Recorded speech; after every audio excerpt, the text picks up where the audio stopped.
Her dad died from a disease when Margaret was 7 years old. Her mother was 25 when he died, and she remarried. Then Margaret had a younger sister named Maria. Mary wasn't being cared for and abused. She went to Scotland National Society for Prevention of Cruelty to Children, which determined that girls' mothers were neglectful and removed the children from her home.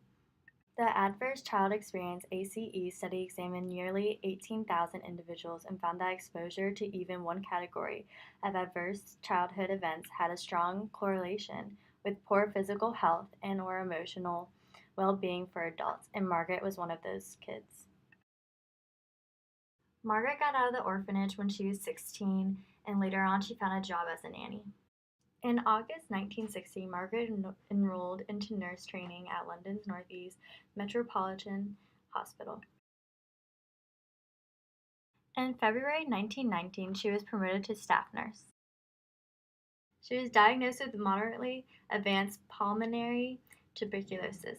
In January 1926, she was referred to a specialist in New York City for treatment of her gastrointestinal condition. In June 1941, when she was moved to New York Willard State Hospital from Biggs Memorial Hospital in Ithaca, she was guarded by a transfer agent and attendant. Margaret had never seen a psychiatrist before. The reason why she was involuntarily hospitalized because she annoys people, accuses people of prosecuting her, and talking about her, says that she heard one of the doctors discussing her case. She thinks that the switchboard operator listens in on her conversations and that she can hear other people on other floors talking about her. Margaret felt like a fly in a spider web. She lost her job and the living that came with it.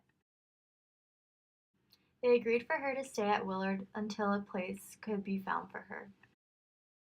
Despite living in a psychiatric ward, she lived to 81 and died at Willard. Margaret Trunk had the largest accumulation of personal possession among suitcases: dishes, pots and pans, kitchenware, small appliances, lamps, clothing, sewing notions, fabrics and patterns, needlework, pieces in progress.